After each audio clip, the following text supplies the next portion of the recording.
이번 주 토라 포션의 말씀은 이제 신명기 3장에서 6장까지의 말씀이고요. 핵심 단어는 바에트 하난입니다. 따라가겠습니다. 바에트 하난. 바에트 하난이라는 그 말은 한안동에서 나왔습니다. 한안동이 원형인데, 한안동은 은혜를 베풀다, 불쌍히 여기다, 은혜를 구하다, 간구하다, 이런 의미가 있는 거예요. 그래서 우리가 아버지께 기도할 때 어떻게 해요? 주여 은혜를 구합니다. 우리를 불쌍히 여겨주세요. 주님께 간구합니다. 이렇게 하잖아요. 그래서 이 바에트 하난이라는 것은 기도에 대한 단어라는 거예요. 간구하고 기도하고 주의 은혜를 구하는 것이 바로 기도입니다. 그래서 이번 주 말씀은 기도가 주제입니다. 기도의 주제로 네 가지를 볼 텐데, 먼저 누군가가 기도를 이렇게 정의를 했어요. 한번 보겠습니다. 기도를 두 가지로 정의를 했는데, 예수님 우리를 불쌍히 여겨주세요. 이렇게 기도를 하는 거죠. 예수님 우리를 불쌍히 여겨주세요. 그리고 예수님 우리가 이웃을 불쌍히 여기게 해주세요. 그래서 예수님 우리를 불쌍히 여겨주세요. 이거는 주님과 우리와의 관계, 하나님과 우리와의 관계에 대한 기도예요. 주님 앞에 우리가 죄를 짓고 주여 우리를 용서해 주세요. 주의 은혜로 덮어주세요. 보혈로 씻어주세요 하면서 회개하는 기도. 또한 우리의 상황이 어려울 때 주님 우리를 도와주세요. 우리를 먹여주시오. 우리를 인도해 주세요. 주님의 전능하심 앞에 하는 기도가 첫 번째, 예수님 우리를 불쌍히 여겨주세요. 두 번째는 뭡니까? 어떤 우리의 이웃과의 관계에 대한 기도겠죠.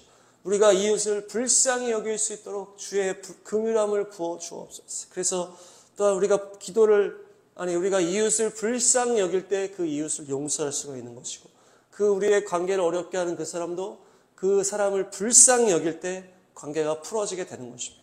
이웃을 불쌍히 여길 때 우리가 이웃을 섬기며 또한 복음도 전할 수 있는 것입니다. 우리의 모든 가족, 친척, 이웃, 친구, 또한 우리의 만나는 모든 사람이 이웃일 뿐만 아니라 열방의 모든 자들이 우리의 이웃이. 그래서 그들을 향해서 우리가 기도할 때도 어떻게 해야 돼요? 그들을 향한 긍휼한 마음을 우리에게 부어 주옵소서. 그들을 불쌍히 여기게 해 주옵소서. 북녘 백성들이 그냥 우리가 아무 것이 아니고 어떤 것이 느껴지지 않는 것이 아니고 그들을 향한 하나님의 마음이 부어질 때만이 우리가 그들을 긍휼히 여기며 기도할 수 있는 것입니다. 그래서 또한 이렇게 기도하는 것이, 주님 우리에게 이웃을 긍휼히 여길 수 있는 마음을 부어 주옵소서. 그렇게 할 때 우리가 이웃을 향해서 기도하고 관계를 풀어나가면서 주님의 뜻을 이루어갈 수 있는 것입니다. 한번 따라하겠습니다. 예수님 우리를 불쌍히 여겨 주옵소서. 예수님 우리가 이웃을 불쌍히 여기게 해 주옵소서. 네, 그래서 이제 신명기 말씀 가운데에서 기도의 특징 네 가지가 있는데요. 첫 번째는 다음 말씀입니다. 신명기 3장입니다. 신명기 3장 25절. 신명기 3장 25절. 첫 번째 말씀입니다. 25, 26. 시작. 부디 저를 건너가게 하여 주십시오. 그래서 요단 저쪽 아름다운 땅과 아름다운 산과 레바논을 보게 하여 주십시오. 26절. 그러나 주님께서는 당신들 때문에 나에게 진노하셔서 나의 간구를 들어주지 않으셨습니다. 주님께서 나에게 말씀하셨습니다. 이것으로 내게 족하니 이 일 때문에 더 이상 나에게 말하지 말아라. 아멘.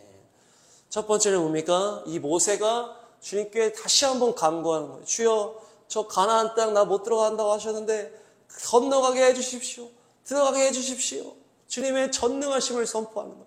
주님은 전능하시니까 이것 좀 바꿔주십시오. 내가 못 들어가게 된 상황을 들어갈 수 있는 상황으로 바꿔달라고. 저 안에 가나안 땅에 꼭 들어가고 싶습니다. 이렇게 기도를 하는 거예요. 주님이 뭐라고 하신 거예요? 이것으로 너에게 족하다. 더 이상 이 일을 말하지 말아라. 그것을 허락할 수 없다. 더 이상 말하지 마. 이렇게 얘기해요. 모세가 40년간 주님의 종으로서 이스라엘 민족을 막 이끌면서 섬기면서 그렇게 가다가 마지막에 넘어졌다 그랬죠. 마지막에 성질 내면서 막 주님의 거룩하심을 훼손했는데, 그거 한 번 때문에 주여 저 평생의 내 소원, 저 가나안 땅에 못 들어가는 것은 너무한 거 아닙니까? 한 번 더 기도하는 거예요. 주님 요청입니다. 도와달라. 들어가게 바꿔달라. 그랬더니 주님이 거절을 딱 하시는 거예요. 너에게 족하다. 너는 여기까지다. 딱 얘기하시는 거예요. 기도에 대한 이 첫 번째가 뭐예요? 주님이 거절로 응답하실 수 있다라는 얘기. 기도 응답을 거절하시는 이 스토리예요.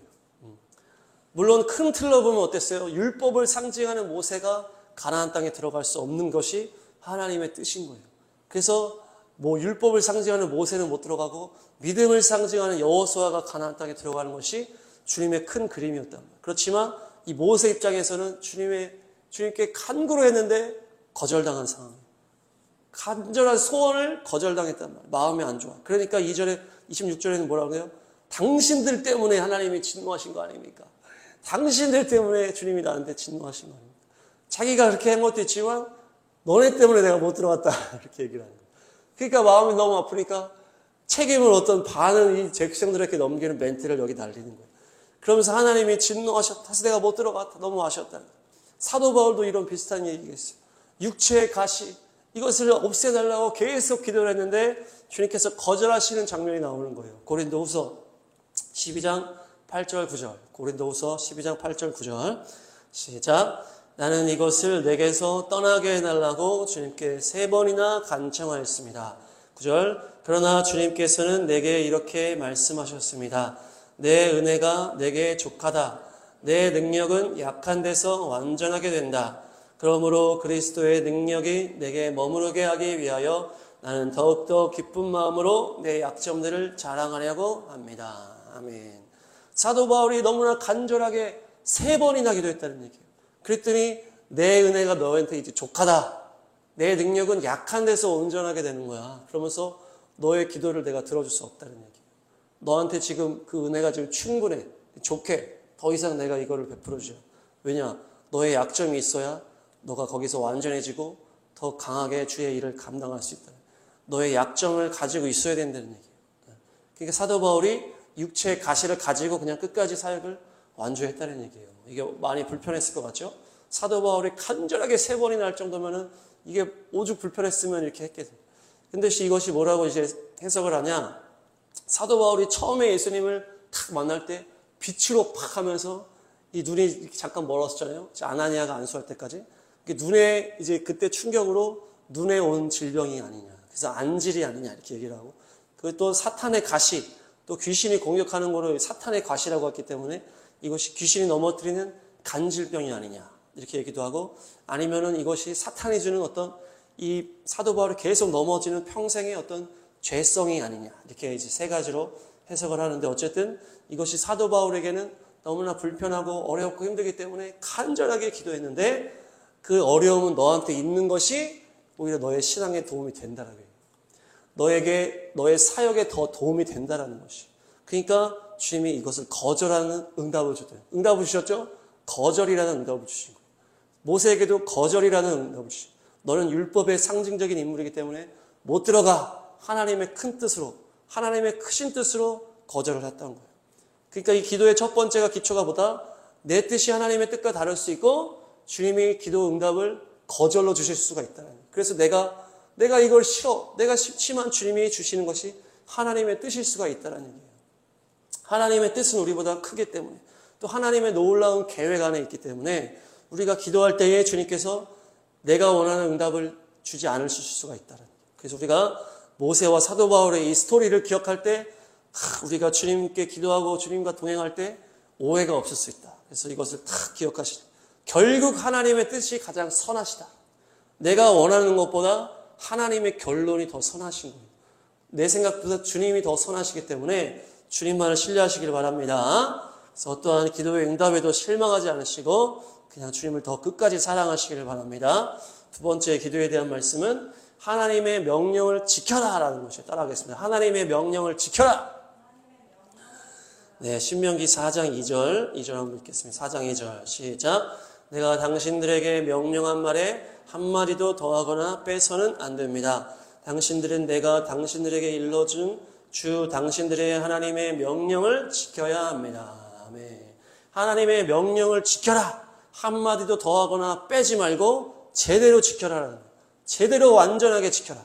하나님의 이 율법, 이 10계명, 하나님의 계명들을 다 지켜라. 조금씩 수정하면서 어느 정도 맞추면서 어설프게 타협하면서 지키려고 하지 말고 제대로 다 지켜라라는 거예요. 이것이 기도의 두 번째 기초라는 거예요. 하나님의 말씀을 듣는 사람이 하나님의 기도의 관계 속으로 나아갈 수가 있고 하나님의 음성을 들을 수 있고 응답을 받을 수 있다는 얘기입니다.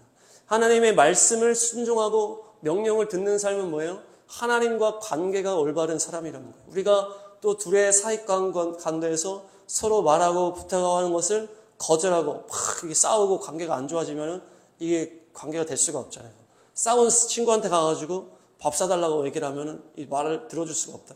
관계가 회복되어야 대화도 회복이 되고 서로의 부탁도 회복되는 것처럼 하나님과의 관계가 회복이 되어야 우리와 하나님의 기도의 소통이 이루어질 수 있다는 얘기예요. 그래서 우리가 하나님의 명령, 말씀을 온전하게 잘 지키면서 죄를 멀리하고 살아가는 것이 기도 생활의 핵심 두 번째 키다라는 얘기예요. 그래서 이 토라 포션 말씀을 보니까 5장에는 10계명에 대한 말씀이 다시 한번 쫙 나오고 6장에는 이 율법에 가장 중요하다라고 하는 이 주제 말씀이 나오는 것입니다. 신명기 6장 4절 5절입니다. 신명기 6장 4절 5절 시작. 이스라엘은 들으십시오. 주님은 우리의 하나님이시오. 주님은 오직 한 분뿐이십니다. 5절.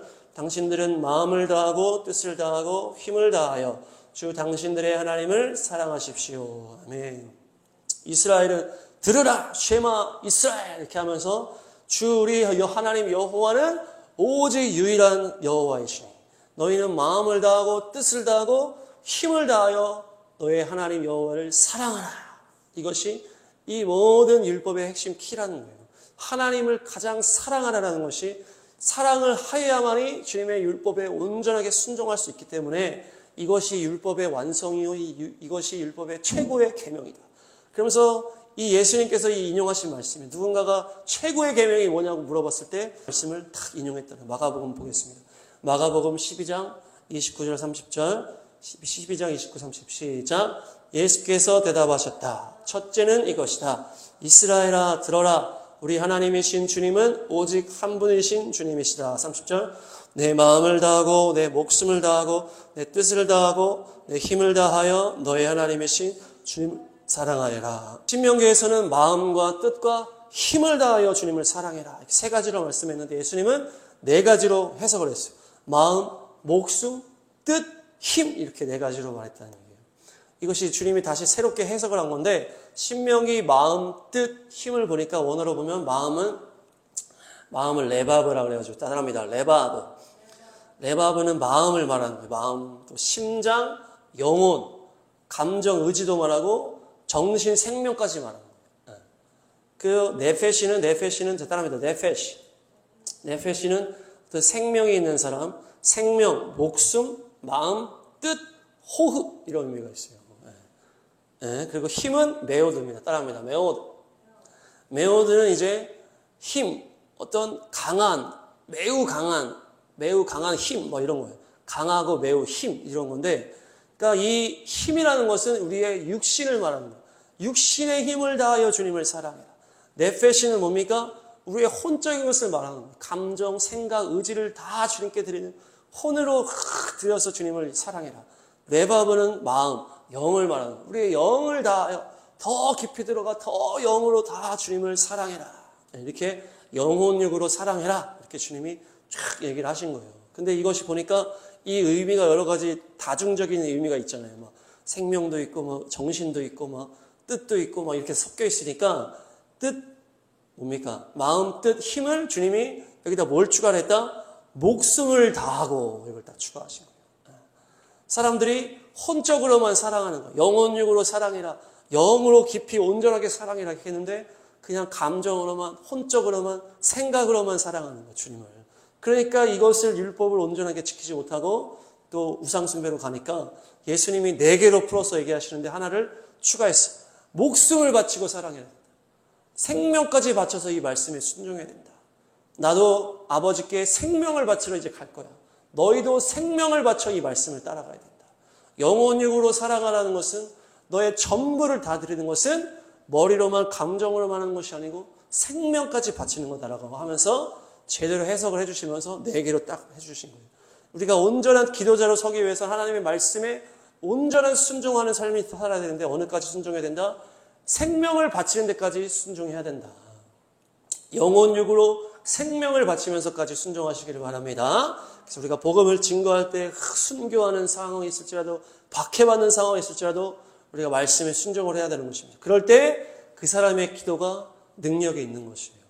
말씀에 얼마나 순종하는지에 따라서 그 사람의 기도가 능력이 있냐 없냐가 나온다는 것입니다. 주님을 생명 바쳐 사랑하시길 바랍니다. 그럴 때 우리의 기도의 생활이 날개가 달릴 줄로 믿습니다. 우리 세 번째 말씀 보겠습니다. 세 번째 기도에 대한 말씀. 4장 15절 16절 신명기 4장 15, 16 시작. 주님께서 호렙산 불길 속에서 당신들에게 말씀하시던 날 당신들은 아무 형상도 보지 못했다는 사실을 깊이 명심하십시오. 16절 남자의 형상이든지 여자의 형상이든지 당신들 스스로가 어떤 형상이라도 본떠서 새긴 우상을 만들지 않도록 하십시오. 우상을 만드는 것은 스스로 부패하는 것입니다. 아멘. 우상 숭배에 대한 이야기를 하시면서 여기 재미있는 표현이 나오는 거예요. 주님이 시내산에 강림하셨을 때 빽빽한 구름 속에 어둠 속에 불길 속에 막 천둥 번개 막 나팔 소리로 강력하게 임재하셨을 때 어떻게 했다라는 얘기예요? 아무 형상도 너희들이 보지 못했다라는 것을 명심해라 이렇게 얘기를 하는 거예요. 어떤 형상에 대한 얘기를 하면서 시내산에 하나님이 임재할 때도 너희들에게 어떤 형상을 보여주지 않았다는 얘기예요. 그냥 어떤 소리와 막 우르르쾅쾅 막 이렇게 하면 불과 같은 이런 걸로만 했지 어떤 형상을 만들지 않았다고 하면서 너희가 우상 숭배 하지 말아라 얘기를 하는 거예요. 십계명에서는 이 땅 위에 있는 것, 땅 위에 있는 것, 땅 아래에 있는 모든 것의 형상을 만들지 말라고 했고 여기 말씀에서는 뭐라는 거예요? 사람에 대한 형상을 만들지 말라고 한 거예요. 남자의 형상, 여자의 형상을 만들지 말아라. 너희들이 나를 표현한다고 해서 이스라엘 백성들이 하나님을 표현할 때 소를 만들었잖아요. 그래서 여호와 하나님이라 하면서 막 소를 만들어가지고 숭배했는데 당연히 그런 것도 하지 말고 남자, 여자의 형상도 만들지 말아라 얘기를 하는 거예요. 그래서 브라질에 우리 예수님 형상 만들어놨잖아요. 그것도 주님이 기뻐하시지 않을 것 같아요. 예수님은 사람의 형상으로 오셨지만은 이제 우리를 위해서 우리의 대신해서 죽으시기 위해서 인간으로 오신 거지 사람의 형상을 만들어서 그렇게 해라 이렇게 하는 것은 주님이 안 좋아하신다는 거예요. 하나님의 것을 인간의 것으로 격화시키지 말라는 거예요. 그럼 어떤 제한이 생기고 어떤 이 세상 수준으로 격화가 된다는 얘기예요. 예수님이 인간의 모습으로 오신 것은 우리를 위한 구원의 도구였기 때문에 없어질 수 없었지만 우리가 그 이후에 예수님이든지 어떤 형상을 만들어서 할 수가 없다는 얘기예요. 인간의 세계의 것으로 바꾸면 안 된다는 얘기예요. 그래서 기도의 세 번째는 어떤 보이지 않는 하나님과의 소통이기 때문에 우리가 어떤 눈에 보이는 것에 현혹되면 안 된다. 눈에 보이는 것을 추구하면 안 된다는 얘기예요. 우리가 영광의 운반자 열방 기도할 때도 주님이 막 환상을 열어서 열방에 놀라운 일을 행하시는 것을 우리에게 보여주고 계시지만 그것이 우리의 주가 되면 안 되는 거예요. 보여주셔서 너무 감사하고 우리가 더 믿음으로 나갈 수 있지만은 그것을 우리가 붙들고 거기에 주가 되면 안 되고 믿음으로 기도하는 것입니다. 믿음으로 기도하는 거예요. 믿음으로 우리가 저기서 선포할 때 열방의 놀라운 일을 주님께서 하시고 있다라는 믿음으로 기도하는 것이에요. 환상을 보여주면 역사하시고 안 보여주면 안 역사하시고 이런 게 아니고 정말 주님께서 우리의 기도를 사용하신다라고 하는 그것을 믿고 기도하는 것이에요. 그래서 우리가 기도의 핵심은 눈을 감고 골방에서 기도하라 말씀하신 거랑 똑같은 거예요. 믿음으로 기도하시길 바랍니다. 어떤 눈에 그런 것에 우리가 현혹되거나 거기에 더 중점이 되면 안 된다. 주님이 우리에게 보여주시고 역사하시면 너무나 감사하지만은 그게 주에게 전도되면 안 된다는 것이에요.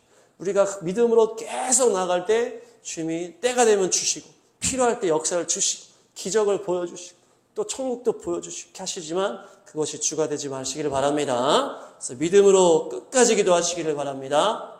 이것이 기도의 세 번째 특징이고 네 번째 특징 보겠습니다. 신명기 6장 16절 신명기 6장 16절 6장 16절 시작. 당신들이 마사에서 시험한 것처럼 주 당신들의 하나님을 시험하면 안 됩니다. 아멘. 하나님을 시험하는 기도가 있다는 거예요. 시험하는 기도. 우리가 기도할 때 자주 하는 실수가 바로 이렇게 하는 거예요. 하나님을 시험해. 이 시험이라는 단어를 보니까 낫사입니다. 한번 보시면 낫사라는 단어인데요. 이게 무슨 뜻이가 있냐? 시험하다 이런 의미가 있고 시험 삼아 하다 이런 의미가 있어요. 냄새 맡다, 시도하다 이런 의미가 있어요. 우리가 뭐 하기 전에 약간 냄새 맡는 어떤 약간 한번 시도해 볼까 이런 게 있잖아요. 하나님의 능력을 의심하면서 시험 한번 해보는 거예요. 이것이 주님을 시험하는 기도라는 거예요. 시험 삼아 한번 해볼까? 냄새 한번 맡아볼까? 한번 해볼까? 이렇게 하는 기도. 마사라는 이 지역의 이름 자체가 이 시험이라는 이름이랑 연결된 장소인데 출애굽기 여기서 말씀이 나왔어요. 한번 보겠습니다. 출애굽기 17장 7절 출애굽기 17장 7절 시작. 이스라엘 자손이 거기에서 주님께 대들었다고 해서 사람들은 그곳의 이름을 무리바라고도 하고 또 거기에서 주님께서 우리 가운데 계시는가 안 계시는가 하면서 주님을 시험하였다고 해서 그곳의 이름을 마사라고도 한다. 아멘. 이스라엘 자손이 주님께 대들었다 하면서 하나님이 우리 안에 계시냐 안 계시냐 이렇게 했다는 얘기예요. 하나님이 우리 안에 계시냐 안 계시냐. 마귀가 예수님 시험할 때 성전에서 네가 뛰어내려 봐. 하나님이 너를 받쳐줄까 안 받쳐줄까? 받쳐줄 거야 하면서 하나님을 시험하는 기도를 탁 이렇게 했다는 거예요. 그래서 예수님이 주 너의 하나님을 시험하지 말라. 다 얘기했더라. 이 말씀으로 딱 이기신 거예요. 이 신명기 말씀으로. 시험 삼아 하는 기도, 이것이 바로 하나님을 시험하는 것이고 믿음 없는 기도라는 얘기예요. 주님이 내 기도를 지금 듣고 계시나? 나와 함께 하시나 안 하시나? 내 상황이 많이 힘든데 이것을 변화시켜 주시려나 안 주시려나? 전심의 기도가 아니라는 거예요. 반신반의의 이 중간자의 입장으로 하는 거예요. 한번 시도 한번 해볼까? 이렇게. 주님이 한번 해주시면 내가 믿어보겠습니다. 주님이 보여주시면 내가 믿겠습니다. 이렇게. 이런 태도. 마사 지역에서 무슨 일이 있었습니까? 이스라엘 백성들이 가는데 먹을 물이 없는 거예요. 너무 목말라. 먹을 물이 없으니까 모세한테 막 난리치면서 막 불평불만하면서 했단 말이에요. 물이 없었다는 건 뭐예요? 이 성령에 그것이 소멸돼 버렸어요. 그래서 막 우리의 믿음이 파산해 버린 거예요. 막 어려움 가운데 고난 가운데 우리가 다 지쳐버린 거예요. 하나님이 계신가 안 계신가? 주님이 나와 함께 하시냐 안 하시냐? 물도 안 주는데 이게 무슨 하나님이냐? 이런 불평불만이 나온 거죠. 그러니까 이 영적인 상태가 바닥을 친 상태라는 얘기예요. 그러면 이 영적인 상태가 바닥을 친 물이 없는 이 상태에서 어떻게 해야 된다는 거예요? 간절하게 기도를 해야 된다는 거예요. 간절하게. 영적으로 목이 마르고 완전히 바닥친 상태이기 때문에 더욱더 간절하게 믿음으로 전심으로 기도를 해야 되는데 이들은 어떻게 했다는 얘기예요? 의심하면서 기도했다는 얘기예요. 전심으로 기도하지 않고 불평하면서 기도하고 주님이 주시냐 안 주시냐 시험하면서 기도했다는 얘기예요. 그러니까 우리가 심령이 어려울 때 그렇게 기도할 수가 있다는 얘기예요. 아유, 주님이 도와주시면 도와주시는 거고 안 도와주시면 뭐 하는 거고 아유 모르겠다 막 이런 그것이 주님을 시험하는 기도라는 거예요. 어려운 상황이면 간절하게 부르짖어라. 간절한 심령, 마음을 심령을 깨트리는 상한 심령으로 주님께 나아가라. 그것이 믿음의 기도다라는 것이에요. 엘리야 김이라는 분의 이제 에스더 기도운동에 나와서 기도에 대한 말씀을 하시면서 간증을 하시는데 그것을 잠깐 나누면 그분이 이제 모태신앙으로 어릴 때부터 교회 생활을 했는데 어떤 또 신앙에 어떤 진짜가 있을 것 같은데 그 갈증이 있었다는 얘기예요. 그러면서 또 그런 갈증이 있었는데 뭔가 특별한 어떤 이런 거 임팩트는 없었다. 어떤 엄청난 누구를 만나거나 내가 엄청난 경험을 하지 않고 그냥 쭉쭉쭉 사는 거예요, 그냥. 그래서 20대 중반이 됐어요. 그래서 이제 대학을 졸업할 때 내가 이제 새로운 이제 삶의 새로움에 이제 딱 들어가야 되는데 그때 갈급한 심령이 이제 막 좀 들어온 거예요. 그러니까 내가 졸업 이후의 삶을 어떻게 살아야 되나 하면서 30일 작정 새벽 기도를 시작했더라고요. 30일 작정 새벽 기도를 탁 시작하면서 이제 쫙 새벽에 이제 기도하는 거죠. 하루 이틀 계속해서 29일까지 딱 했는데 아무런 그런 게 없었다는 얘기예요. 아무런 감흥이나 응답이 전혀 없었다는 거예요. 그래서 마지막 30일째 가야 되는데 전혀 마음에 기대감이 없다 보니까 가기가 막 싫은 마음에 있었다. 마귀가 준 마음이었겠죠. 그래도 내가 끝까지 완전해야지. 30일째 그냥 간 거예요. 그냥. 기대 없이 그냥 갔는데 마침 그날 교회 행사가 있어가지고 보통 새벽 기도를 딱 하면은 막 목사님도 기도하고 성도들도 남아서 30분 기도하거나 막 1시간까지 기도하거나 이렇게 해서 몇 명이 기도하고 이렇게 하잖아요. 근데 그날은 행사가 있었던 거예요. 교회 행사가 있다 보니까 목사님도 탁 설교하고 딱 정식 기도하고 딱 가고 성도들도 싹 나갔다는 얘기예요. 새벽 기도. 새벽 기도에 자기만 딱 남은 거예요. 순식간에 다 나가버리니까. 그러니까 예배당에 자기 혼자만 남아있고 30일의 마지막 날이고 이렇게 하니까 이 사람이 평소에는 막 소리내서 기도를 안 했다는 얘기예요. 자기가 막 내성적이고 막 주변에 사람들도 있고 그러니까 소리내서 기도를 안 하고 있다가 이날은 아무도 없고 마지막 날이고 이러니까 그냥 앞으로 가가지고 강례상 앞까지 가가지고 막 소리 지르면서 간절히 기도를 했다는 얘기예요. 주여 도와주옵소서. 기도를 하니까 그때 주님이 임재하셨다는 얘기예요. 그래서 쫙 주님이 임재하시면서 네가 이렇게 믿음으로 나한테 기도해 주셔서 고맙다 하면서 탁 이제 주시고 가시려고 그러니까 이 사람이 뭔가 이제 주님을 잡고 싶은 마음에 이제 가시면 이제 언제 만나나 그래서 주여 가지 마십시오 하면서 막 주님께 말을 걸어가지고 주님과 교통하다가 사명을 받은 거예요. 그때 사명을 받아서 이 사람이 탁 새로운 이제 이런 사업을 시작했다고 이렇게 하면서 본격적인 신앙생활을 시작했다. 한마디로 뭡니까? 주님을 만나기 위해서 30일의 작정기도, 내 전심을 걸고 하는 거예요. 또한 그 성실함도 필요하고 주님께 간절히 부르짖었다. 간절히 부르짖는 것이 우리의 전심을 드러내는 기도라는 것이에요. 그래서 우리가 주님께 전심으로 나가기 위해서 간절하게 부르짖고 온전한 나의 시간을 드리고 내 생명 바쳐 기도를 하는 것이 주님을 온전하게 만나는 통로라는 것이에요. 주님이 우리가 주님을 온전하게 붙잡게 하기 위해서 이런 고난 가운데 또는 어려움 가운데 우리가 지치게 해서 결국에 주님을 만나게 하기 위해서 이렇게 주님이 하시는 건데 우리가 그 상황에서도 주님께 부르짖지 않고 어려운 상황에서도 그냥 반신반의하면서 그냥 주시든지 말든지 이렇게 하면은 주님을 만날 수가 없다는 거예요. 그러니까 이것은 주님을 시험하는 아주 심각한 문제 있는 기도라는 거예요. 그것은 하나님을 경외하는 것이 아니다라는 것이 하나님을 무시하는 기도라는 것이죠. 간절하게 주님을 붙들시길 바랍니다. 온전한 믿음으로 주님만을 붙들시기를 바랍니다. 그것이 믿음의 기도에 응답받는 기도인 줄로 믿습니다. 정리하겠습니다. 토라 포션에서 신명기 말씀에서 베트 하난, 간구하다 이 기도에 대한 이제 네 가지를 봤어요. 첫 번째 뭐였어요? 불쌍히 여겨 주옵소서. 또한 이웃을 불쌍히 여기게 해 주옵소서. 이 두 가지로 기도를 해야 된다. 네 가지의 특징을 봤을 때 기도 응답이 주님과 다를 수가 있다. 나의 기대와 주님의 응답이 다를 수가 있다. 거절하실 수가 있다는 얘기예요. 그래서 우리가 사도 바울과 모세를 생각하면서 내가 내 뜻과 다른 하나님의 응답이 올지라도 내가 또 복종하면서 결국에는 주님이 가장 선하시다는 것을 인정하면서 기도해라. 두 번째는 주님의 말씀에 순종하는 사람만이 주님의 온전한 기도 가운데 들어갈 수가 있다. 그 죄로 인한 막힌 담이 허물어지는 거예요. 주님께 말씀에 순종해야만이 주님과 온전한 관계 안에서 온전한 기도에 그것이 열리게 되는 것이에요. 그래서 생명 바쳐 마음 다하고 뜻을 다하고 목숨을 다하고 힘을 다해서 주님을 사랑하면서 이 말씀에 순종하며 나아갈 때 주님과의 관계가 회복되면서 기도의 문이 열리게 될 줄로 믿습니다. 세 번째는 또 눈에 보이는 것에 우리가 주가 되면 안 된다. 믿음으로 기도를 해야 된다. 하나님이 어떤 형상을 만들지 말라고 했던 그 말씀을 통해서 우리가 어떤 눈에 보이는 것에 우리가 현혹되거나 그것에 주가 되면 안 된다. 믿음으로 우리가 나아가야 된다. 그래서 아까 찬양한 것처럼 눈에 아무 증거 아니 배워도 믿음만을 가지고서 나아간다. 그랬을 때 승리가 있을 줄 믿습니다. 네 번째는 하나님을 시험하는 기도를 하지 말아라.